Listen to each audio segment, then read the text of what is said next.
اور حکمت انسان کے فکر اور اس کے شعور کی پختگی کا نام، اس لیے کہ انسان حیوانات سے ممیز کیا گیا ہے اگرچہ مختلف اعتبارات سے، لیکن یہ کہ اس میں سب سے اہم اعتبار یہ ہے کہ یہ حیوان عاقل، اسی طریقے سے اسے حیوان ناطق کہا جاتا ہے، اور نطق اور عقل کا بڑا گہرا تعلق ہے اور ربط ہے، دونوں ایک دوسرے سے جڑے ہوئے۔ تو ہم کہیں گے شعور، عقل سے انسان کو شعور حاصل ہوتا ہے، اور نطق جو ہے اس کی بنیاد، اس کا سورس جو ہے وہ یہی شعور۔ تو انسانی فکر کی پختگی، انسانی شعور کی پختگی، اس کے اندر ایسی صلاحیت کا پیدا ہو جانا کہ وہ حقائق تک رسائی حاصل کر سکے، اس میں اتنی قوت پیدا ہونا کہ وہ صحیح رخ پر، صحیح رخ سے موڑنے والے جتنے محرکات ہیں ان کے مقابلے میں اپنا دفاع کر سکے، یہ حکمت ہے۔ لہذا فلسفہ دین کی بجائے اب آپ اپنے ذہن میں حکمت دین کا لفظ رکھیں، اور اب غور کیجئے کہ حکمت دین میں صلاۃ کے مقام کو سمجھنے کے لیے ہمیں یہاں سے ابتدا کرنی چاہیے کہ حکمت دین کا سب سے بنیادی مسئلہ کون سا ہے۔ حکمت دین کا سب سے اہم، سب سے بنیادی، اولین مسئلہ معرفت خدا ہوتی، انسان اپنے رب کو پہچانے، اور رب کو پہچان کر اپنے فطری جذبہ تشکر کو اس کی ذات سے وابستہ کرے۔ یہ فطری جذبہ تشکر بھی آپ سمجھ لیجئے کہ یہ بھی نہ صرف انسان بلکہ حیوانات کا بھی خاصہ ہے، کہ اگر ان کے ساتھ کوئی بھلائی کی جائے تو ایک خاص رد عمل ان کی طبیعت میں پیدا ہوتا ہے، جسے ہم جذبہ شکر یا جذبہ تشکر سے تعبیر کر سکتے ہیں۔ حیوان کے پاس اگرچہ وہ زبان نہیں ہے کہ جس میں وہ اپنے اس جذبے کو الفاظ کا جامہ پہنا کر اپنے محسن کی خدمت میں پیش کر سکے، لیکن یہ کہ اگر کبھی کسی بھوکے پیاسے حیوان کو آپ نے کوئی غذا فراہم کی ہو یا پانی پلایا ہو، اور پھر اگر آپ اس کی آنکھوں میں دیکھیں گے تو وہ جذبہ تشکر وہاں سے ابلتا ہوا محسوس ہو۔ یہ گویا کہ فطرت کا تقاضا ہے، حیوانات سے بلندتر سطح پر انسان ہے، تو فطرت انسانی کا بڑا اساسی اور بنیادی تقاضا ہے کہ وہ اپنے محسن کا شکر ادا کرے، جس نے بھی اس کے ساتھ کوئی بھلائی کی ہو، خیر کیا ہو، اس کی کوئی احتیاج پوری کی ہو، اس کی کوئی ضرورت پوری کی ہو، اس کا وہ شکر بجانا۔ تو یہ فطری جذبہ تشکر جب تک عقل انسانی اپنے اصل محسن اور مربی کو نہیں پہچانتی تو یا تو یہ منتشر رہتا ہے یا بھٹکتا رہتا ہے۔ چنانچہ شرک کی جو ساری تاریخ ہے اس کا تجزیہ کریں گے تو بات یہی نظر آئے گی کہ اس جذبہ تشکر نے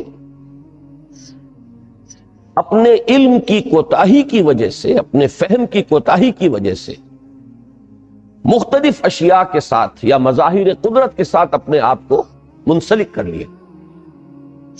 مثلاً یہ کہ یہ بات غلط نہیں ہے کہ ہماری دنیا کا یہ سارا نظام جو ہے اس میں سورج کی حرارت کو بہت بڑا دخل حاصل ہے۔ ساری انرجی جو ہمارے پاس ہے اس کی سورس تو اصل میں وہ سولر انرجی ہے۔ لکڑی بھی آپ جلا کر اگر آگ کے ذریعے سے حرارت حاصل کرتے ہیں تو وہ بھی در حقیقت سورج ہی کی وہ حرارت تھی کہ جو اس لکڑی میں جذب ہوئی ہے، اس نے وہ صورت اختیار کی۔ فصلوں کو سورج پکاتا ہے، اس کی حرارت جو ہے وہی ان کے پکنے کا ذریعہ بنتی ہے۔ لہذا انسان نے یہ سمجھا کہ ہمارا سب سے بڑا محسن یہ ہے، لہذا اس کے آگے ہاتھ جوڑ دیے، اس کو سجدہ کیا، اسے معبود بنا لیا۔ اسی پر آپ قیاس کرتے چلے جائیے، جس جس چیز کے بارے میں احساس ہوا کہ اس کے ساتھ ہماری کوئی بھلائی وابستہ ہے، یہ ہمارے لیے کسی خیر کا ذریعہ ہے، اس کے سامنے انسان جھک گیا اور اس کے اظہار تشکر کے لیے اس نے مراسم عبودیت ایجاد کر لی۔ تو عقل انسانی کی اصل معراج یہ ہے کہ وہ اپنے اصل مربی کو پہچانے،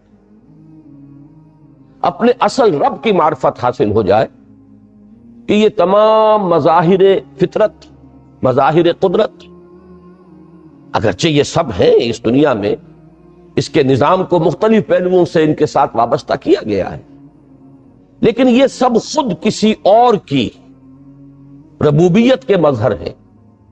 کوئی اور ہے جو ان سب کا خالق ہے، کوئی اور ہے کہ جس نے ان کے لیے یہ سارا نظام بنایا ہے۔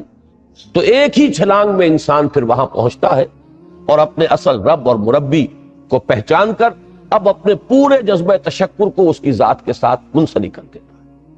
یہ میں نے خلاصہ عرض کیا آپ کے سامنے سورہ لقمان کے دوسرے رکوع کی اس پہلی آیت کا، جس میں اللہ تعالیٰ نے حضرت لقمان کے حوالے سے حکمت اور حکمت کا جو منطقی اور لازمی نتیجہ ہے، دونوں چیزوں کو بیان کر دیا۔ وَلَقَدْ آتَيْنَا لُقْمَانَ الْحِكْمَةَ أَنِ اشْكُرْ لِلَّهِ، ہم نے لقمان کو حکمت عطا کی کہ کر شکر اللہ کا۔ فطرت سلیمہ کا تقاضا شکر، محسن کے لیے، مربی کے لیے، اور عقل کی معراج اپنے اصل محسن اور مربی کو پہچان دینا، اسی کا نام حکمت ہے۔ حکمت عقل صحیح اور فطرت سلیمہ کے امتزاج سے وجود میں آتی ہے، جس کا نتیجہ شکر رب ہے یا معرفت رب۔ تو یوں سمجھئے کہ حکمت دین کا اساسی مسئلہ یہ، باقی سارے مسائل اب یہیں سے آگے چلیں گے۔ اس کے لیے یہ بات اگر آپ نے منتخب نصاب کے وہ اسباق پڑھ لیے ہوں تو یہ چیزیں سامنے آ چکی ہوں گی کہ اس کے لیے قرآن کا اسلوب یہ ہے کہ آیات کے حوالے سے انسان کے اندر معرفت رب کو جگایا جائے۔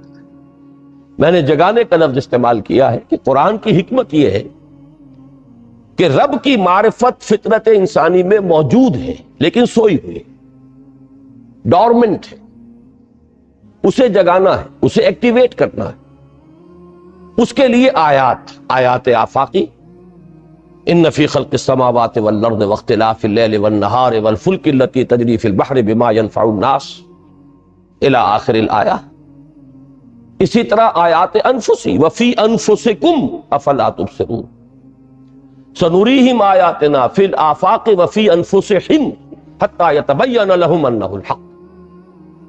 لیکن ان آیات آفاقیہ کی طرف بھی صحیح نقطہ نظر سے متوجہ کرنے کے لیے اور انسان کے اندر کی اس سوئی ہوئی معرفت رب کو جگانے کے لیے سب سے زیادہ مؤثر آیات قرآنیہ ہیں، چونکہ یہ فطرت انسانی کے اندر کی ایک شے کو جگانے والی ہیں۔ یہی وجہ ہے کہ قرآن مجید اپنے آپ کو کہیں الذکر کہتا ہے، کہیں ذکرہ، کہیں تذکرہ۔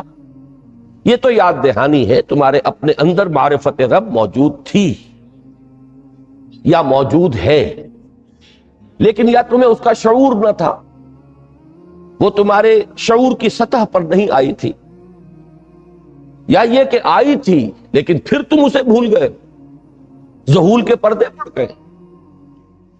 جیسا کہ علامہ اقبال نے کہا کہ کافر کی یہ پہچان کے آفاق میں گم ہے، تم پھر گم ہو گئے۔ لہذا اس کو اجاگر کرنے کے لیے، تازہ کرنے کے لیے یہ آیات قرآنیہ، ان اندھیروں سے، گمشدگی کے اندھیروں سے نکالنے کے لیے، معرفت کی روشنی میں لانے کے لیے یہ آیات مبارکہ ہے۔ هو الذی ينزل على عبده آیات بینات لیخرجکم من الظلمات الی النور، اندھیروں سے نکال کر روشنی میں لانے کے لیے اللہ نے اپنے بندے پر صلی اللہ علیہ وسلم یہ آیات بینات نازل کی۔ لیکن اب اس سے اگلا قدم ہے، اور اصل میں وہ ہے جو میری گفتگو کا موضوع ہے اس وقت۔ اس کے لیے یہ تمہید ضروری تھی کہ حکمت قرآن کا اور حکمت دین کا اولین، اہم ترین، سب سے اساسی، سب سے بنیادی مسئلہ ہے معرفت رب۔ اگر اس مرحلے کو انسان طے کر لے اللہ کے فضل و کرم سے، اسے اللہ کی معرفت بھی حاصل ہو جائے اور اس پر ایمان بھی میسر آ جائے تو اب اس کے سامنے 3 مسئلے اور ان کو اچھی طرح آئیڈینٹیفائی کیجیے۔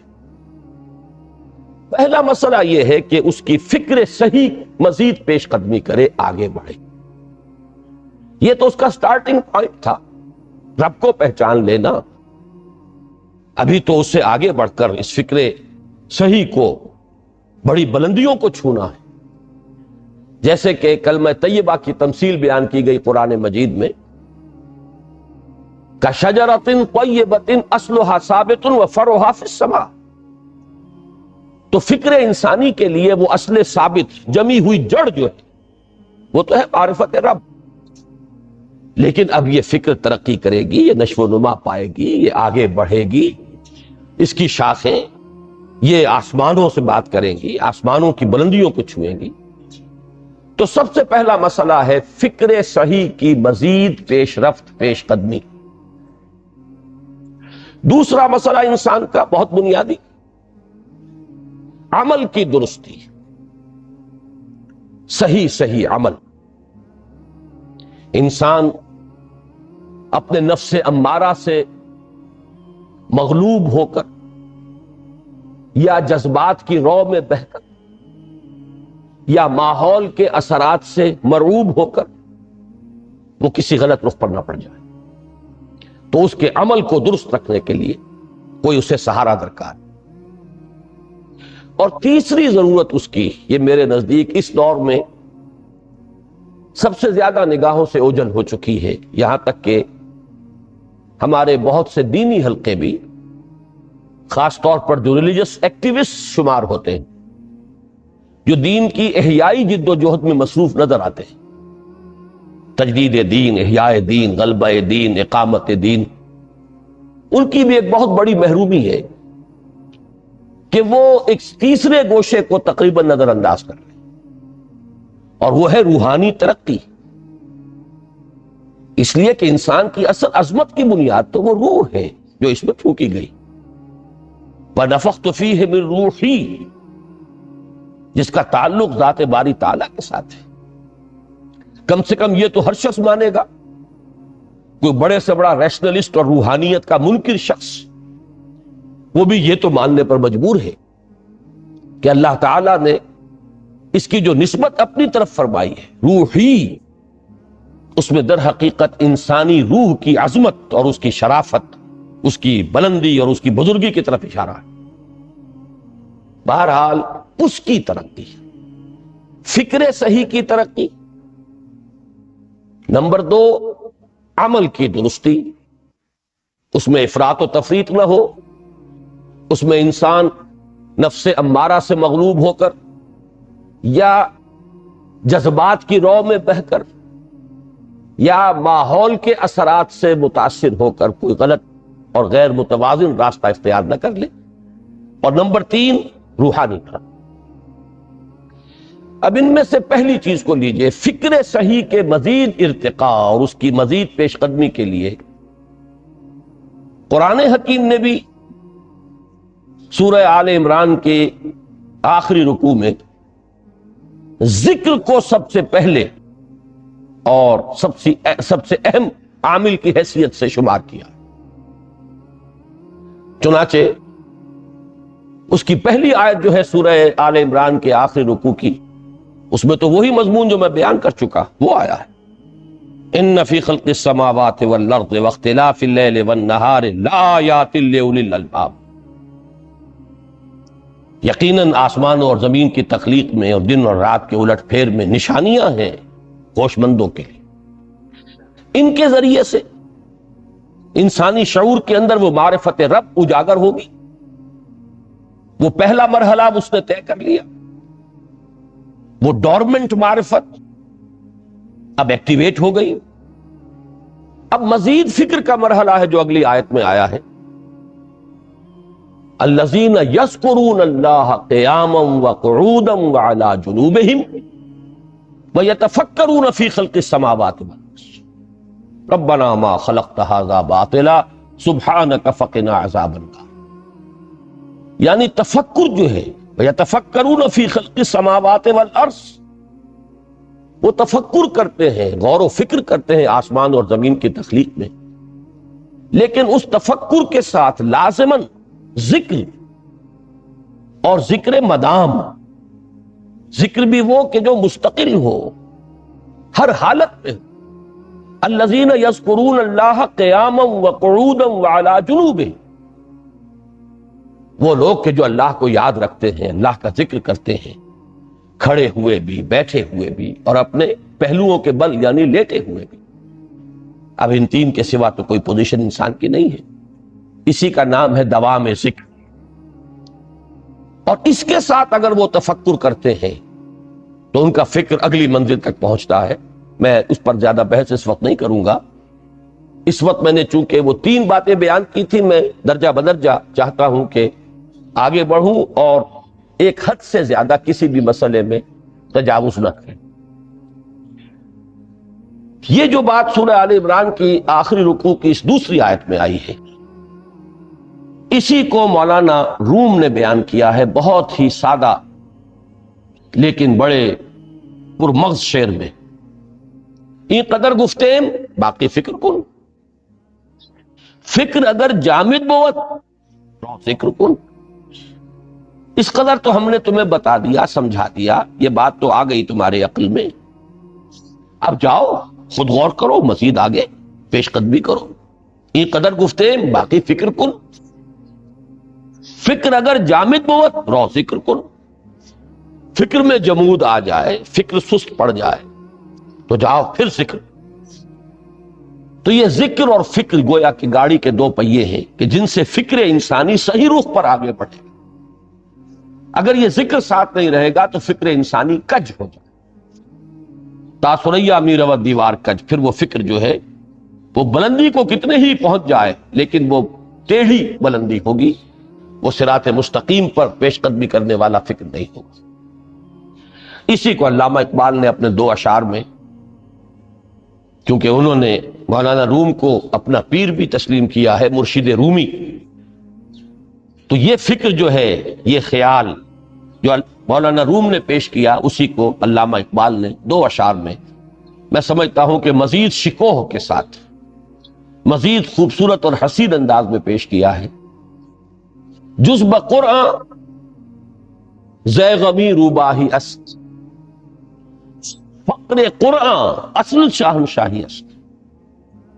قرآن کے بغیر اگر کوئی شعر بھی ہو تو وہ بھی اصل میں لومڑی ہے، اس کی کوئی حقیقت نہیں، اس لیے کہ اصل شاہنشاہی جو ہے وہ تو فقر قرآن۔ اب فقر قرآن کیا ہے؟ فقر قرآن اگر آپ لکھا ہوا دیکھیں گے اس کو تو اس کے آگے یہاں اب سوالیہ نشان آ جائے گا۔ فقر قرآن یعنی سوچو فقر قرآن کیا ہے، اور جواب ہے اختلاط ذکر و فکر۔ فقر قرآن امتزاج سے وجود میں آتا ہے کہ اس میں ذکر بھی ہو، فکر بھی ہو۔ اور فکر را کامل نہ دیدم جز بے ذکر، میں نے فکر کو کبھی بھی اپنی منزل مقصود تک پہنچتا ہوا نہیں پایا جب تک کہ اس کے ساتھ ذکر نہ ہو۔ تو پہلی شے تھی فکر انسانی کی صحیح رخ پر مزید پیش قدمی اور پیش رفت، اور اس کے لیے لازم ہے ذکر و فکر کا امتزاج۔ دوسری چیز کو لیجئے عمل کی درستی۔ اس عمل کی درستی کے لیے اللہ تعالی کے ساتھ ایک گہرے تعلق کی ضرورت، اس لیے کہ صبر کی بحث میں یہ مضامین شاید آپ کے سامنے آ گئے ہوں کہ صبر، جہاں مصیبت پر صبر ہوتا ہے، تکلیف پر صبر ہوتا ہے، اللہ کے احکام پر جمنا یہ بھی صبر ہے، نفس کی خواہشات کی باغ کو تھام کر رکھنا، کھینچ کر رکھنا یہ بھی صبر ہے، اور استقامت کسی شے پر قائم رہنا یہ بھی صبر۔ تو عمل صحیح پر استقامت کے لیے وَاصْبِرْ وَمَا صَبْرُكَ إِلَّا بِاللَّهِ، اس صبر کی سب سے اہم جو بنیاد ہے، اس کا جو سب سے بڑا ذریعہ ہے، اس کا جو سب سے بڑا سہارا ہے، وَمَا صَبْرُكَ إِلَّا بِاللَّهِ، اس کے لیے ضرورت ہے ایک گہرے تعلق کی کہ اللہ کے ساتھ ایک ایسا تعلق برقرار رہے جو نہ صرف گہرا ہو بلکہ دائم و قائم مسلسل. ذرا ظہول ہوگا تعلق مع اللہ میں، ذرا کمی آئے گی، شیطان کا وار کاری ہو جائے. اسی کو حضور نے حدیث میں یوں تعبیر کیا ہے تمثیلاً کہ جو دل اللہ کی یاد سے غافل ہے اس پر، فارسی کا وہ مقولہ بھی ہے کہ خانہ خالی را دیو می گیرت، گھر خالی رہے تو جنات اس پر دیو جو ہے آ کر قبضہ جما لیتے ہیں. تو خانہ قلب جو ہے اگر یاد خدا بندی سے خالی ہو گیا تو شیطان ابلیس لعین اپنی تھوتنی ٹکا دیتا ہے. یہ لفظ آتا ہے سور کے منہ کے لیے تھوتنی، جس طرح اس کا نکلا ہوا سا منہ ہوتا ہے آگے، تو یہ لفظ استعمال کیا گیا کہ وہ اپنی تھوتنی انسان کے دل پر جما کر اور پھوکے مارنی شروع کر دیتا ہے. تو شیطان کو موقع ہی تب ملتا ہے جب انسان کے تعلق مع اللہ کے اندر کمی، وہ خانہ بالکل خالی ہو گیا ہو یا اتنا ضعیف ہو گیا ہو کہ کل عدم ہو جائے، گویا کہ نہیں. تیسری چیز کی طرف آئیے، روحانی ترقی. روحانی ترقی کے لیے میں ایک اصطلاح کے سامنے لا رہا ہوں. اس سے مراد کیا ہے؟ روحانی ترقی کے لیے ہماری دینی اصطلاح ہے تقرب الی اللہ. اللہ سے قریب تر ہوتے چلے جا. اس پر میرا ایک کتابچہ بھی ہے. تقرب الی اللہ کے دو مدارج، دو درجے، جو در حقیقت ایک حدیث نبوی علیہ الصلوۃ والسلام ہی پر مبنی ہے کہ حضور نے ایک درجہ قرار دیا ہے تقرب بالفرائض، فرائض کے ذریعے سے انسان اللہ کا قرب حاصل کرے. ایک ہے تقرب بالنوافل، نوافل کے ذریعے سے اللہ کا قرب حاصل کرے. ان میں کیا نسبت و تناسب ہے، اہمیت کے اعتبار سے کون بڑھ کر ہے، بلندی کے اعتبار سے کون بڑھ کر ہے، یہ تمام مسائل میں نے اپنی اس تقریر میں بیان کیے تھے جو اس کتابچے میں شائع ہوئی ہے. اس وقت میں اس کی تفصیل میں نہیں جا رہا، صرف یہ تذکرہ اس لیے کر رہا ہوں کہ جن کو بھی خواہش ہو جائے وہ اس کا مطالعہ کرے. ہماری اس وقت کی گفتگو سے وہ کتابچہ اس جگہ پر منسلک ہوگا. تو تقرب الی اللہ، یہ تقرب کوئی فزیکل فینومینن نہیں ہے، جسمانی یا مادی مسئلہ نہیں ہے. اللہ سے قرب یہ نہیں ہے کہ کوئی کروڑوں میل کا فاصلہ ہے، اب ہمیں کوئی رسی پر چڑھنا ہے اوپر بڑی محنت اور مشقت سے. فصل تو ہے ہی نہیں، فاصلہ ہے ہی نہیں، بعد ہے ہی نہیں. نحن اقرب الیہ من حبل الورید، ہم تو انسان سے اس کی شہرگ سے بھی زیادہ قریب. هو معکم اینما کنتم، وہ تو تمہارے ساتھ ہی ہوتا ہے جہاں کہیں بھی تم ہو. بس صرف یہ کہ تمہاری توجہ نہیں ہوتی، تم اور چیزوں میں مشغول و مصروف رہتے ہو، تم ہماری طرف دھیان ہی نہیں دیتے، تم ہماری طرف متوجہ ہی نہیں ہوتے. ہم تو مائل بے کرم ہے، کوئی سائل ہی نہیں، راہ دکھلائیں کسے رہنو منزل ہی نہیں. انسان جب متوجہ ہو جاتا ہے اور بڑھتا ہے، آگے پیش قدمی کرتا ہے روحانی اعتبار سے، تو یہ ہے در حقیقت تقرب الی اللہ. اور اسی کو ہم کہیں گے روحانی ترقی. اب ان تین چیزوں کو اگر آپ نے ذہن میں جما لیا، پھر میری بات کی ترتیب اس کو ذہن میں قائم کیجئے. ہم چلے کہاں سے؟ کہ دین کے ساتھ اصل مناسبت فلسفے کی نہیں، حکمت کی. نمبر 2، حکمت قرآنی کا پہلا اور اہم ترین اور بنیادی مسئلہ معرفت رب کا حصول ہے. اس کا نتیجہ شکر خدا، اس کا ذریعہ آیات آفاقی، آیات انفسی، اور سب سے بڑھ کر آیات قرآنیہ ہے جو الذکر ہے، جو تذکرہ ہے، جو ذکر ہے. لیکن اس پہلے مرحلے کو اگر کوئی انسان بفضل ہی تعالی، اللہ کے فضل و کرم سے طے کر لے، اب اس کے سامنے تین مسئلے: فکر کی مزید پیش رفت، مزید پیش قدمی صحیح رخ پر، اس کے لیے ذکر اور فکر دونوں کا امتزاج لازم. فقر قرآن اختلاط ذکر و فکر. الذین یذکرون اللہ قیاما وقعودا وعلی جنوبہم ویتفکرون فی خلق السماوات. دوسری شے عمل کا درست رہنا، نہ افراط و تفریط ہو، عدم توازن ہو، نہ انسان نفس سے مغلوب ہو جائے، نہ انسان جذبات کی رو میں اندھا ہو جائے، نہ انسان ماحول سے مرعوب ہو کر متاثر ہو. صحیح رخ پر اس کا عمل. نمبر 3 روحانی ترقی، جو اصل حاصل ہے، جو اصل مقصود ہے. نمبر 2 چیز کے لیے تعلق مع اللہ ضروری، نمبر 3 کے لیے تقرب الی اللہ. اب غور کیجئے، ان تینوں چیزوں کا بڑا گہرا تعلق ہے نماز کے ساتھ. ان تینوں کے لیے ستون کی حیثیت نماز. لہذا ایمان کے بعد یا معرفت رب کے بعد حکمت دین کا اہم ترین مسئلہ نماز، صلاۃ.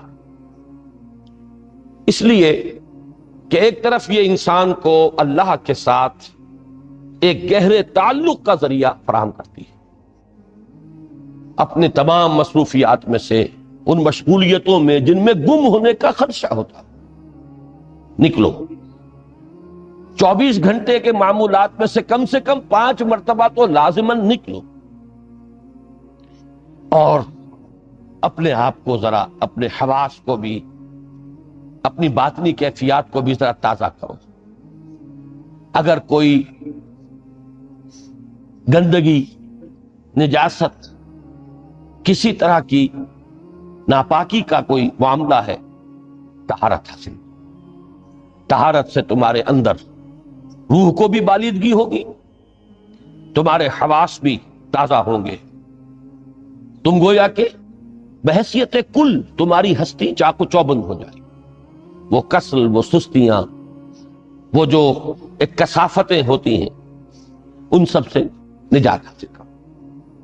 اور اب اپنے رب کے حضور میں کھڑے ہو جاؤ، اس کے ساتھ اپنا عہد بھی تازہ کرو، اس کی اہم صفات کو بھی اپنے ذہن میں پھر مستحضر کرو.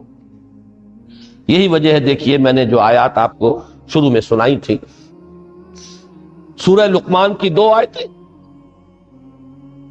پہلی آیت میں اس کا ترجمہ کر چکا.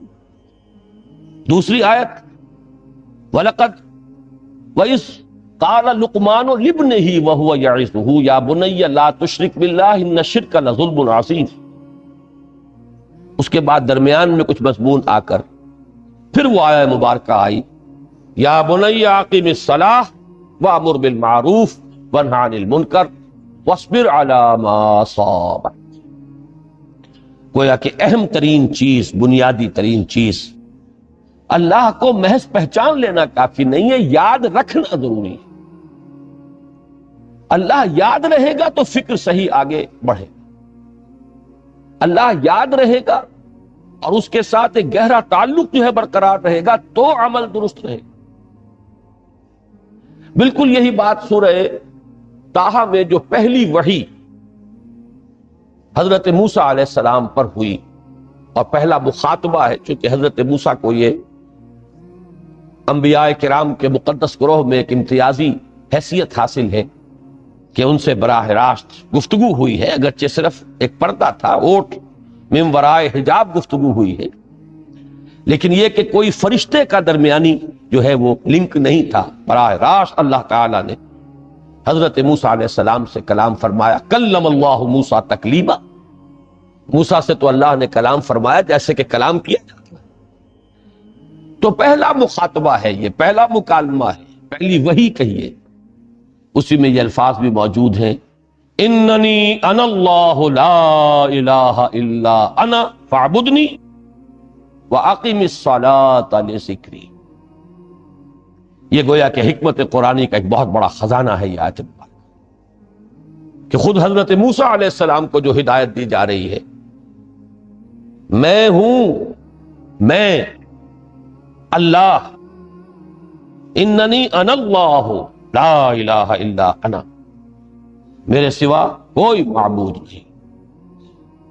فاعبدنی، بس میری بندگی، میری عبادت، میری پرستش، میری محبت، اس کو اختیار کرو۔ وَأَقِمِ الصَّلَاةَ لِذِكْرِي، اور نماز کو قائم رکھو میری یاد میں۔ بلکہ اسی سلسلہ کلام میں آگے چل کر سورہ طٰہٰ میں آتا ہے، کافی گفت و شنید کے بعد جب حضرت موسیٰ نے کچھ معذرت بھی کی، کچھ دعائیں بھی کی، اللہ نے ایک دعا قبول بھی کی کہ ان کے بھائی کو بھی شریک کر دیا، حضرت ہارون کو بھی۔ اس کے بعد پھر جب فرمایا کہ اب جاؤ فرعون کی طرف، تو اس میں فرمایا وَلَا تَنِيَا فِي ذِكْرِي، اور دیکھنا یہ جو عظیم مشن تمہارے کندھے پر آ گیا ہے، بڑا بھاری اور کٹھن ایک فرض ہے جو تم پر عائد ہو گیا ہے، اس کے لیے سب سے بڑی تمہارے پاس جو قوت کا ذریعہ ہے وہ نماز ہے۔ عقیم فَلَا تَنِيَا عَنْ ذِكْرِي، میری یاد میں کبھی غفلت نہ کرنا، اس میں کبھی کوئی کمی نہ آنے دینا۔ جیسا کہ میں نے عرض کیا تھا کہ جیسے ہی وہ تعلق جو ہے کمزور پڑتا ہے یا منقطع ہو جائے معاذ اللہ، تو پھر انسان گویا کہ شیطان کے لیے ایک لقمہ تر بن جاتا ہے۔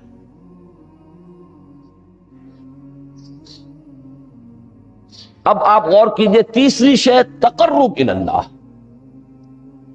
اس کے حوالے سے بھی جو فرائض اور نوافل کی بات ہے اس کو اس وقت ذہن سے نکال کر یہ سمجھیے کہ اس میں نماز کا کیا مقام ہے، اس لیے کہ نماز فرض بھی ہے، نماز نفل بھی ہے، وہ تو ان دونوں میں شریک ہو جائے۔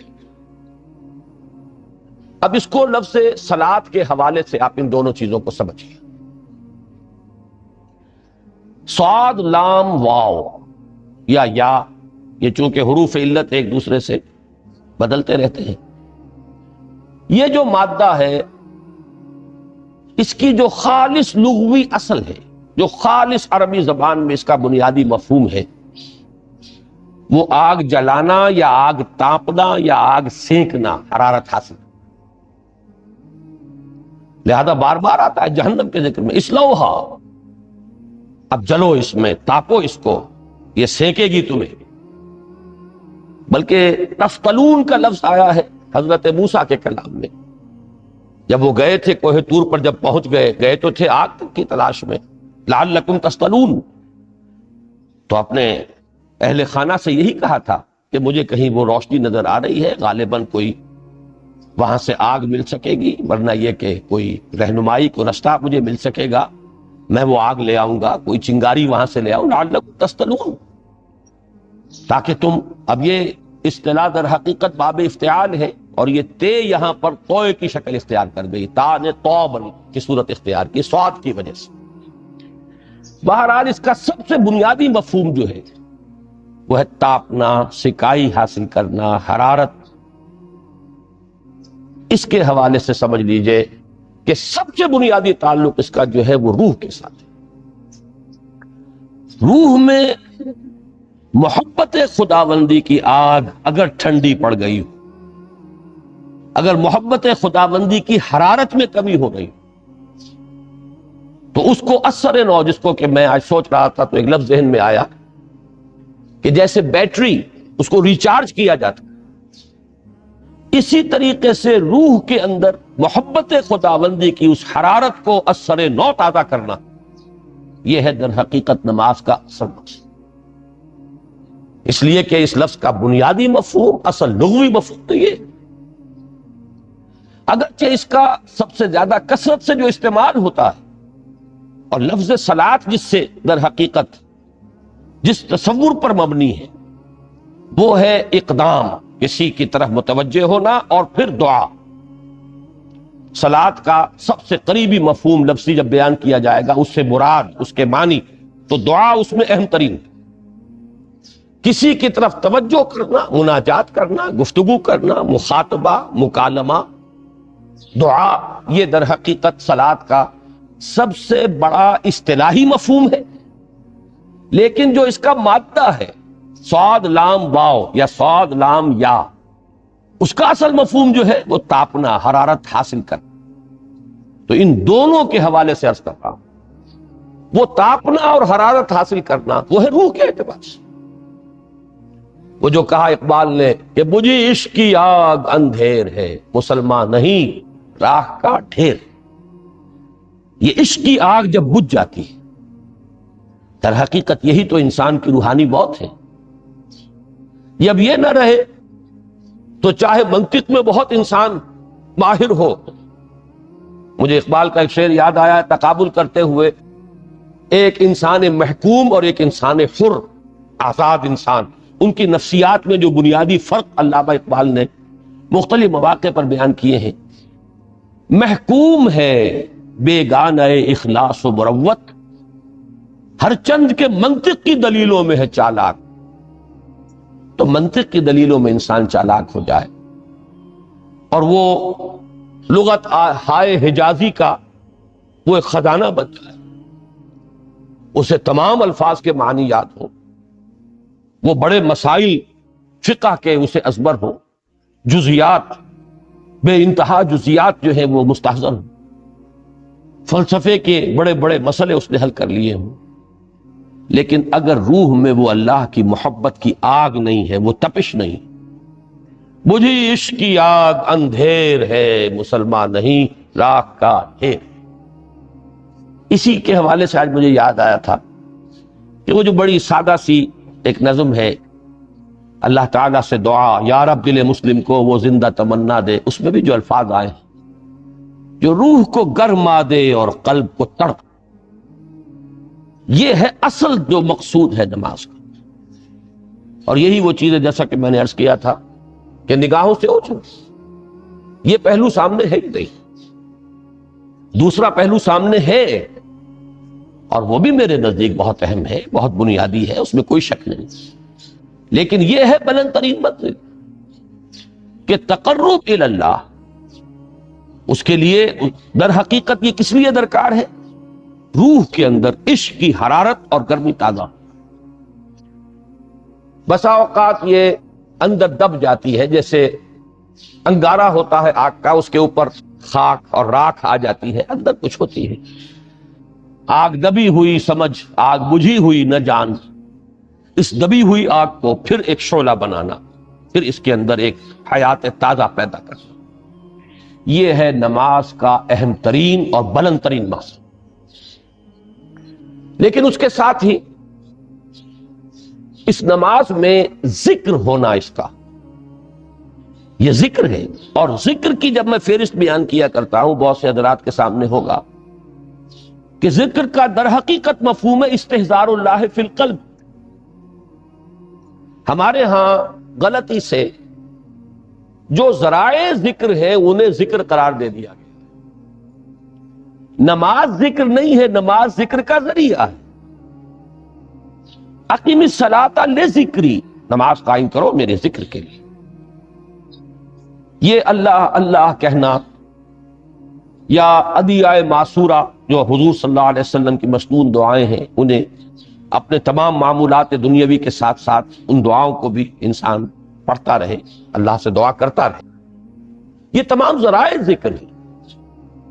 سبحان اللہ الحمدللہ الحمدللہ، اس کا آپ ورد کیجئے، یہ بھی ذریعہ ذکر ہے. حقیقت میں ذکر ہے استحضار اللہ فی القلب، اللہ کو دل میں لے آنا، اللہ کو دل میں حاضر کر لینا. اصل میں تو ترجمہ ہوگا، لیکن حاضر جاننا، یہ کیفیت جو ہے انسان کو حاصل ہو جائے. اب اس کے حوالے سے ذرا بات سمجھیے کہ ایک تو میں عرض کر چکا ہوں مجسم ذکر تو قرآن ہے، لہذا ذکر کی فہرست جب آپ کریں گے ذرائع ذکر تو ان میں سب سے پہلے قرآن آئے، اس لیے کہ وہ ہماری حکمت کے پہلے مسئلے کو حل کر رہا ہے، بنیادی مسئلہ، اہم ترین مسئلہ. دوسرے نمبر پر ذکر جو ہے، اب اس کے لیے کچھ اصطلاحات جو میرے مختلف دروس میں شاید آپ کے سامنے بعد میں آئیں یا پہلی آ چکی ہوں، ان کے حوالے سے میری بات سمجھیے. ایک ذکر غیابی ہے، تھرڈ پرسن میں صیغہ غائب میں اللہ کی یاد کرنا. اللہ اکبر اللہ اکبر اللہ اکبر. ابھی اللہ اکبر جو ہے یہ جملہ ہے اسمیہ خبریہ ہے، ایک حقیقت کی تکرار آپ کر رہے ہیں. اللہ سب سے بڑا ہے، اللہ سب سے بڑا ہے. سبحان اللہ سبحان اللہ سبحان اللہ. یہ در حقیقت ذکر غیابی ہے کہ آپ اس میں مخاطب نہیں ہے اللہ سے. ایک ذکر خطابی کہیں یا ذکر حضوری کہیں جس میں مکالمہ، جس میں گفتگو ہوتی ہے. تو نماز در حقیقت ذکر حضوری اور ذکر خطابی کی بلند ترین شکل. اس لیے میں نے عرض کیا تھا کہ نماز کے لفظ یا صلاۃ کے لفظ یہ اصطلاحی معنی جو اکثر و بیشتر کیے جاتے ہیں وہ ہے دعا. اور دعا میں ہوتا کیا ہے؟ مکالمہ ہے، مخاطب اے اللہ، اے میرے رب، اے پروردگار. پھر یہ کہ اس میں اقدام اور کسی کی طرف متوجہ ہونا. یہی وجہ ہے کہ افتتاح صلاۃ، نماز کو شروع کرنے کے لیے ایک تو وہ الفاظ جو قرآن مجید میں آئے ہیں، انی وجہت وجہی للذی فطر السماوات والارض حنیفا وما انا من المشرکین. یہ ہے توجہ کا ارتکاز، بشرطے کہ یہ صرف الفاظ ہی نہ نکل رہے ہوں، واقعتاً یہ تعبیر ہو اس وقت کی انسان کی نفسیاتی کیفیت کی، کہ شعوری طور پر وہ فیصلہ کرتا ہے کہ اب میں منقطع ہو رہا ہوں، ہر چہار طرف سے اپنی توجہ کو ہٹا کر، ہر مسئلے سے اپنے آپ کو خالی و ذہن کر کے، یعنی ظاہری اور باطنی دونوں اعتبار سے میں اپنی توجہ کا ارتکاز کر رہا ہوں اس ذات کی طرف جس نے آسمانوں اور زمین کو پیدا کیا، اور بالکل یکسو ہو کر رہا. انی وجہت وجہی للذی فطر السماوات والارض حنیفا وما انا من المشرکین. اور دوسری وہ جو دعا جس سے ہم افتتاح کرتے ہیں اپنی نماز کا، دیکھیں اس میں خطاب کا کس قدر اہتمام. وہاں سبحان اللہ نہیں ہے، سبحانک اللہم، پاک ہے تو اے رب ہمارے، وبحمدک وتبارک اسمک وتعالی جدک. ہم غور کر رہے ہیں، یہ ہے خاطب، براہ راست مخاطب ہونا. یہ گویا کہ لب لباب میں آپ کے سامنے عرض کر رہا ہوں علامہ اقبال کے خطبے کا، دی میننگ آف پریئر ان اسلام. خطبات جو ہیں ان کے مشہور، ان میں غالباً یہ تیسرا یا چوتھا لیکچر ہے کہ اس میں تصور یہ دیا گیا ہے کہ دو ہی انائیں ہیں. ایک انائے کبیر، اننی انا اللہ لا الہ الا انا، یہ وہ انائے کبیر ہے، انائے مطلق ہے، میں، بہت بڑی میں، جس کو کہ علامہ اقبال نے کہا دی بگ آئی ایم. یہ بگ آئی ایم جو ہے وہ سورہ طٰہٰ کی اس آیت میں، اور میرے علم کی حد تک کوئی اور مقام نہیں ہے جس میں اس قدر جلال اللہ نے اس طور سے اپنی انانیت کبریٰ اور انانیت مطلقہ کا اظہار اس بلند آہنگ کے ساتھ کیا ہو. اننی انا اللہ لا الہ الا انا. وہ انائے کبیر اور یہ انائے صغیر، یہ انائے محدود، یہ چھوٹی سی ایک انا ہے میں، یہ میں ہوں. آپ جب کہتے ہیں میں، بڑی محدود سی ایک انا، دی فائنائٹ ایگو، انائے محدود اور انفائنائٹ ایگو. اور صلاۃ اصل میں کیا ہے؟ اس چھوٹی انا کا بڑی انا کے سامنے آ کر، روبرو ہو کر، وہ جو کبھی ٹیلی ویژن کا ایک پروگرام ہوا کرتا تھا، روبرو ہو کر خطاب. ایک ہے وہ صیغہ غائب میں تکرار، سبحان اللہ، وہ بھی بہت اہم ہے، اس کا اپنی جگہ پر فائدہ ہے، لیکن ہر شے کے درجے ہیں. گر حفظ مراتب نہ کنی زندگی، اگر آپ ان کے درجوں کا علیحدہ علیحدہ لحاظ نہیں کریں گے تو غلط رخ پر پڑ جائیں. تو یہ جو دو ذکر خطابی یا ذکر حضوری، نماز اصل میں اس کی بلند ترین شکل. یہی وجہ ہے کہ سبحانک اللہم وبحمدک وتبارک اسمک وتعالی جدک ولا الہ غیرک. اس کا کی جس قدر تکرار یہاں پر ہے، آپ نے غور کیا، اس میں خطاب ہے. یا پھر یہ کہ یہ کا کی اس طرح کی تکرار آپ کو دعائے قنوت میں ملے گی. اللہم انا نستعینک ونستغفرک ونؤمن بک ونتوکل علیک ونثنی علیک الخیر ونشکرک ولا نکفرک. اب یہ جو ہے، یہ در حقیقت خطاب کا اندازہ ہے کہ براہ راست گفتگو ہو رہی ہے. تو سب سے پہلی بات تو یہ ہوئی کہ ذکر کی ایک شکل ہے ذکر غیابی، دوسری ذکر حضوری، اور ذکر حضوری یا ذکر خطابی کی بلند ترین منزل، بلند ترین اس کا ذریعہ نماز۔ اس کو ایک پہلو سے اور سمجھ لیجیے، سورہ فاتحہ جب پھر ہم پڑھتے ہیں جسے الصلاۃ کہا گیا ہے، جو لب لباب ہے، خلاصہ ہے، اس میں پھر تدریجاً غیاب سے حضور کی طرف پیش قدمی ہوتی ہے۔ الحمدللہ رب العالمین الرحمن الرحیم مالک یوم الدین، یہ ذکر غیابی ہے، اس میں ابھی خطاب نہیں آیا، یہ وہی جملہ اسمیہ ہے۔ کل تعریف اس اللہ کے لیے ہے جو تمام جہانوں کا پروردگار ہے، مالک ہے، جو رحمان ہے، رحیم ہے، جزا و سزا کے دن کا مختار و مالک ہے۔ اب یہ غیاب سے حضور کی طرف، ایاک نعبد و ایاک نستعین اہدنا الصراط المستقیم، یہ ہے وہ۔ اب پہلے ایک معاہدہ ہے، ایک اقرار ہے، اعتراف ہے، وعدہ ہے، اور پھر دعا ہے، استدعا ہے۔ یہ ہے غیاب سے حضور کی طرف تدریجاً ارتقا۔ یہی وجہ ہے، اب نوٹ کر لیجئے، وہ چھوٹی سی حدیث یہ بھولنی نہیں چاہیے، الصلاۃ معراج المومنین، اس لیے کہ مخاطبہ الہی براہ راست حضور کو جو حاصل ہوا وہ معراج میں ہوا، التحیات کا مکالمہ وہی ہوا۔ لہذا اس کو نوٹ کر لیجئے کہ باقی جو وحی ہوئی ہے حضرت جبرائیل کے ذریعے سے ہوئی ہے، یا کوئی الہام ہوا ہے، حضور کے قلب مبارک پر کوئی شے القاء کی گئی ہے، تو وہ دوسری نوعیت کی وحی ہے۔ وہ جو مخاطبہ حضرت موسیٰ علیہ السلام کو وہ اس دنیا ہی میں حاصل ہوا ہے، کوہ طور کی بلندیوں پر، یہی ان کی امتیازی شان ہے، کلم اللہ موسیٰ تکلیما۔ یہ براہ راست مخاطبہ جو ہے یہ حضور صلی اللہ علیہ وسلم کو معراج کی شب یہ آپ کو حاصل ہوا، اور حضور نے اسی لیے نماز کو معراج المومنین قرار دیا، اس لیے کہ اس میں وہی براہ راست مخاطبہ اور مکالمہ اور وہی گفتگو ہے جو ہو رہی ہے۔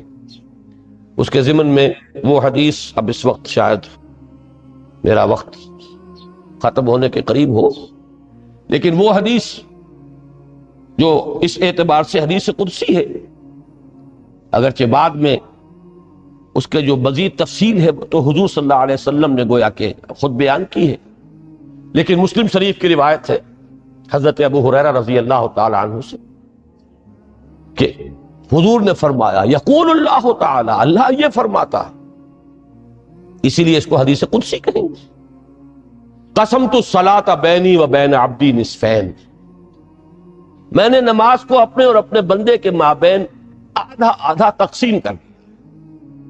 اب یہاں تک تو جملہ ہے اللہ کا، یہ ہے حدیث قدسی۔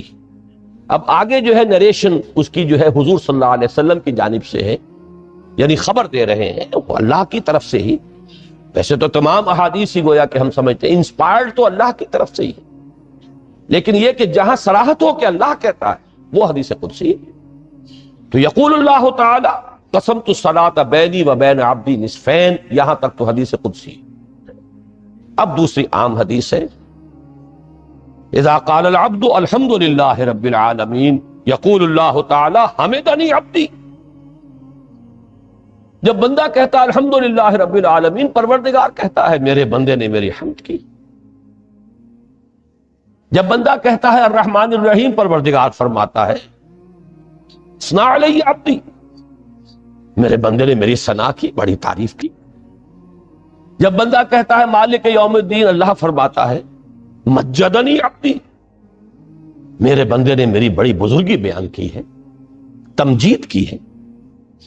پھر جب بندہ کہتا ہے ایاک نعبد و ایاک نستعین، اللہ فرماتا ہے ھذا ما بینی و بین عبدی ولعبدی ما سأل، یہ ہے میرے اور میرے بندے کے درمیان۔ یہ تو معاہدہ ہے نا، معاہدے میں تو دو فریق جکڑے جاتے ہیں، بند جاتے ہیں، یہ میرے اور میرے بندے کے درمیان ہے، اور میرے بندے نے جو طلب کیا میں نے دیا، اس لیے کہ اس میں طلب بھی تو ہے، ایاک نستعین، تیری مدد چاہتے ہیں۔ یہ طلب ہے، اسی کی شرح ہے جو اب آخری 3 آیتیں ہیں۔ پروردگار ہم تیری مدد چاہتے ہیں، پروردگار ہم تیری ہی بندگی کرتے ہیں اور کریں گے، اور تیری ہی مدد چاہتے ہیں، چاہیں گے۔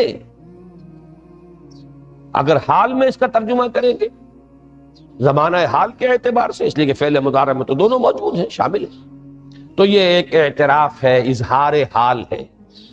اللہ کرے کہ وہ واقعتاً صحیح اظہار حال ہو، ہم واقعی اللہ کی بندگی کرتے ہوئے یہ کہیں کہ ایاک نعبد، ورنہ اگر ہماری اصل صورتحال سے وہ مطابقت نہ رکھتا ہو تو پھر تو ایک طرح کا جھوٹ ہو جائے گا، غلط بیانی ہو جائے گی۔ ایاک نعبد، تیری ہی بندگی کرتے ہیں اور مستقبل میں کیجئے، کریں گے، یہ ہے عہد۔ تیری ہی مدد چاہتے ہیں، تجھی سے مدد طلب کرتے ہیں، تجھی سے مدد چاہتے رہیں گے۔ اس کے لیے فرمایا وَلِعَبْدِي مَا سَأَلَ، اور پھر اس کے بعد وہ استدعا ہے، اهدنا الصراط المستقیم صراط الذین انعمت علیہم غیر المغضوب علیہم ولا الضالین۔ اس حدیث میں اس کو ایک ہی جملے کو لیا گیا ہے، ایک ہی جملے کی حیثیت سے۔ جب بندہ یہ کہتا ہے تو اللہ فرماتا ہے ھذا لعبدی ولعبدی ما سأل، یہ خالص میرے بندے کے لیے ہے۔ اس بندے نے ایک درخواست پیش کی ہے، میں نے گرانٹ کی، وہ اپلیکیشن، وہ ریکویسٹ گرانٹڈ، ہم نے دے دی۔ ولعبدی ما سأل، یہ ہے اس کی تاثیر کا آلہ، بشرطے کے معاملہ وہ شعور کے ساتھ، بشرطے کے مطابقت ہو ظاہر اور باطن کی، بشرطے کے مطابقت ہو قول اور فعل کی، تو اس کا اتنا اونچا مقام ہے کہ ایک ایک جملہ ادھر ادا ہوا، ادھر اللہ کی طرف سے ریسپانسبل نہیں۔ افلاک سے آتا ہے نالوں کا جواب آخر، اٹھتے ہیں حجاب آخر، کرتے ہیں خطاب آخر۔ یہ خطاب ہے، مخاطبہ ہے، مکالمہ ہے، یہ ہے اصل نماز۔ اسی لیے اسی کو کہا گیا نماز۔ البتہ اب اس سے آگے بڑھیے، ذکر کی ایک اور شکل بھی ہے، اور وہ ذکر عملی ہے۔ ایک تو ہم نے کہا اللہ اکبر، اللہ بہت بڑا ہے، سب سے بڑا ہے، یہ جیسا کہ میں نے عرض کیا ایک اعتبار سے تو ذکر غیابی ہو گیا۔ دوسرے یہ کہ یہ ایک فکری لسانی ذکر ہے، ہم نے کہہ دیا۔ ایک ہے اسی کے ساتھ ایک عملی ڈیمانسٹریشن، جب یہ کہتا ہوا انسان سیدھا سجدے میں گرتا ہے تو در حقیقت یہ اس اللہ اکبر کی تعمیل ہوگی۔ لہذا نماز میں جہاں ذکر غیابی بھی ہے، سورہ فاتحہ کی پہلی 3 آیات، جہاں الذکر کا حصہ بھی ہے، کچھ نہ کچھ قرآن آپ پڑھیں گے اس میں، پھر یہ کہ ذکر حضوری اور ذکر خطابی بھی ہے کہ آپ نے اللہ سے عہد و پیمان کیا، قول و قرار کیا، استدعا کی۔ اس کے ساتھ ہی ذکر عملی بھی ہے کہ جھکنا، اللہ کی تعظیم میں انسان جھکتا ہے۔ آپ اپنے کسی بزرگ سے جب ملاقات کرتے ہیں تو جھک کر سلام، تھوڑا سا جھکنا، زیادہ جھکنے کی تو اجازت نہیں ہے، لیکن یہ کہ تھوڑا سا خط آتا ہے، یہ بھی طبیعت کی بات ہے۔ میں سمجھتا ہوں فطرت میں جیسے شکر ہے ویسے ہی اس قدر تعظیم تو فطرت انسانی میں موجود۔ آپ استاد کے سامنے آئیں گے، تھوڑا سا خم کھائیں گے، آپ اپنے کسی بڑے بزرگ رشتہ دار کے سے ملیں گے تو تھوڑا سا خم لا محالہ ہو جائے۔ یہ در حقیقت اس آپ کے فکر کی ایک عملی تعبیر، اس کا عملی مظہر ہے کہ آپ نے اس ہستی کی تعظیم کی ہے، اس کی عظمت کا اقرار اور اعتراف کیا ہے۔ یہی تعظیم ہے اللہ تعالیٰ کی کہ جس میں پہلا درجہ ہے رکوع، جھکے آپ، اللہ اکبر کہہ کر جھکے،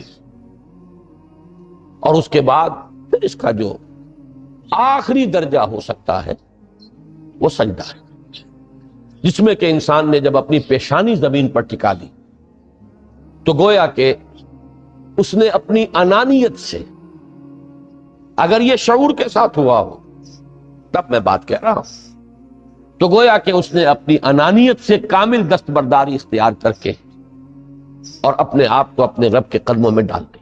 یہی وجہ ہے کہ حضور نے اس کو تعبیر فرمایا ہے کہ جب سجدہ کرو تو یوں محسوس کرو کہ تم نے اپنا سر اپنے رب کے قدموں میں رکھ دیا، یہ کیفیت ہونی چاہیے.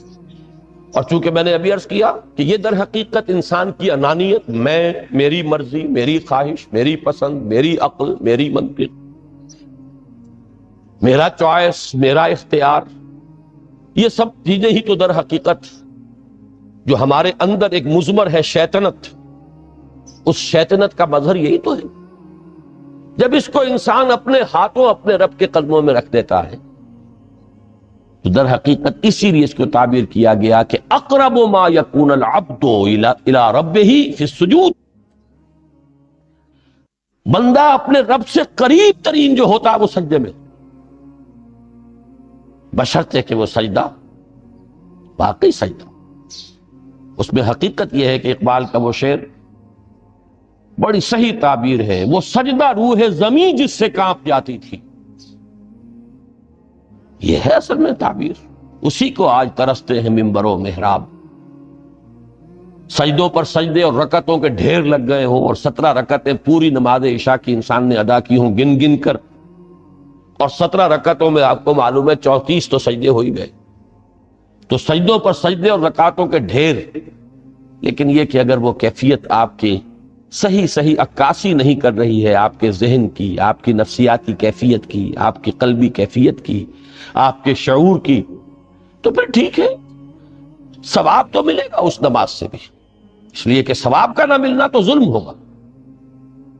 سوائے ایک بات کے کہ اس میں اگر کوئی ریاکاری ہے، دوسروں کو دکھانے کے لیے نماز پڑھی گئی ہے، تو ریاکاری تو زیرو کے مانند ہے کہ اس سے جو شے ضرب کھاتی ہے زیرو ہو جاتی ہے. 1 کروڑ کی تعداد عدد کو آپ زیرو سے ضرب دے زیرو ہو گئے. تو ریاکاری تو زیرو کر دینے والی شے، بلکہ زیرو ہی نہیں کرتی، وہ شرک تک پہنچا دیتی. من صلی یرائی فقد اشرکا ومن صام یرائی فقد اشرکا ومن تصدق یرائی فقد اشرکا. جس نے دکھانے کے لیے نماز پڑھی اس نے شرک کیا، جس نے دکھانے کے لیے روزہ رکھا اس نے شرک کیا، جس نے دکھانے کے لیے صدقہ خیرات کیا اس نے شرک کیا. لیکن یہ کہ اگر یہ بات نہیں ہے، اگر ریاکاری نہیں ہے، کوئی بدنیتی نہیں ہے، کوئی ایک شخص نے وقت نکالا ہے، اسی وقت میں وہ اپنا کوئی اور کام کر سکتا تھا، کوئی 2-4 پیسے کما سکتا تھا، کوئی اور دھندا دنیا کا جو ہے کرتا، لہذا اگر وہ نہیں ہے، ریا نہیں ہے، تب اس کا اجر تو لازم ہے. اس نے کچھ نہ کچھ ڈیووٹ کیا ہے، کچھ نہ کچھ سیکریفائس کیا ہے، کچھ نہ کچھ قربانی دی ہے. لیکن یہ کہ پھر وہ نماز یہ نہیں ہے، وہ سجدہ روح زمین جس سے کانپ جاتی تھی، اسی کو آج ترستے ہیں ممبر و محراب. وہ سجدہ واقعتاً انسان اشرف المخلوقات وہ جب اپنے اس گہرے شعور اور احساس کے ساتھ سربسجود ہوتا ہے تو یہ ہے اقرب ما یکون العبد الی اللہ فی السجود. قریب ترین جو بندہ ہوتا ہے اللہ سے وہ سجدے کی حالت میں.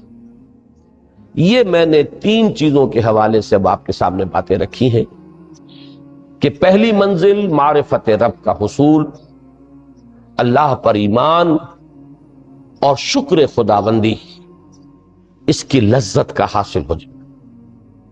اس کے بعد اب 3 ضرورتیں ہیں. فکر صحیح کی مزید پیش قدمی، صحیح رخ پر. اس کے لیے جہاں فکر درکار ہے وہاں ذکر بھی درکار، اور اس ذکر کی جامع ترین صورت نماز. نمبر 2 انسان کے عمل کے درست رہنا. اس لیے کہ ذرا سا جو قرآن مجید میں سورہ اعراف میں نقشہ کھینچا گیا ہے ایک شخص کا، اس کا نام تو وہاں نہیں ہے، بلعام بن باعورہ، ویسے تورات میں اس کا ذکر ہے اور اس نام کے ساتھ ہے. بہت بڑا عالم تھا، بہت بڑا فاضل. قرآن کے الفاظ ہیں ہم نے اسے اپنی آیات عطا کی تھی، آتیناہ آیاتنا، اور ہم چاہتے تو اسے ابھی اور ترفع اور بلندی عطا کرتے. وَلَوْ شِئْنَا لَرَفَعْنَاهُ بِهَا وَلَكِنَّهُ أَخْلَدَ إِلَى الْأَرْضِ. لیکن وہ تو زمین ہی کی طرف دھنستا چلا گیا، اور کوئی ایک لغزش انسان کے لیے سارے کیے دھرے پر پانی پھر سکتے. ذرا سا عدم توازن اس کے رخ کو ٹیڑھا کر دے گا، اور جب ایک دفعہ ٹیڑھ ہو گئی تو شروع میں تو زاویہ جو ہے چاہے وہ 10 درجے کا ہی ہو، لیکن جیسے جیسے عمل کی وہ پیش قدمی ہوگی فاصلہ بڑھتا چلا جائے، انحراف شدید سے شدید تر ہوتا چلا جائے. اب اس عمل کی درستی کے لیے بھی لازم ہے تعلق مع اللہ. اس تعلق میں اللہ کا بھی سب سے بڑا ذریعہ نماز۔ تیسری چیز روحانی بالیدگی، روحانی ترقی، تقرب الی اللہ، اس کے لیے اس اعتبار سے بھی کہ توجہ الی اللہ، ارتکاز توجہ اللہ کی طرف، انی وجہت وجہی للذی فطر السماوات والارض حنیفا وما انا من المشرکین، اور اس اعتبار سے بھی کہ اسی کے ذریعے سے وہ عشق کی بجھتی ہوئی چنگاری کو پھر بھڑکایا جا سکتا ہے، جو خاک میں دب گئی ہو اللہ کی محبت کی وہ حرارت جو ہے، اگر اس میں کچھ کمی آ گئی ہے تو اس کو جھاڑ کر، راکھ کو ہٹا کر اثر نو ایک حرارت پیدا کرنا، یہی وجہ ہے کہ نماز، صلاۃ جس مادے سے ماخوذ ہے اس کا بنیادی مفہوم یہی ہے، تاپنا، حرارت حاصل کرنا، آگ جلانا، آگ روشن کرنا۔ تو فلسفہ دین، جس کے لیے صحیح لفظ ہے حکمت دین، اس کے اعتبار سے تو میری یہ گفتگو ہے۔ باقی یہ کہ نظام دین میں تین اعتبارات سے پھر نماز کی اہمیت ہے۔ نظام دین میں سب سے پہلے انفرادی سیرت کی تعمیر، ثانیاً معاشرے کی تنظیم، پھر اس کے علاوہ جو دو عنوانات کل کے لیے طے کیے گئے ہیں، جو خادمان دین ہوں، طالبان قرآن ہوں، ان کو کس کس اعتبار سے اس نماز سے مدد ملتی ہے۔ تو ان چاروں موضوعات پر انشاءاللہ تعالی میں کل گفتگو کروں گا۔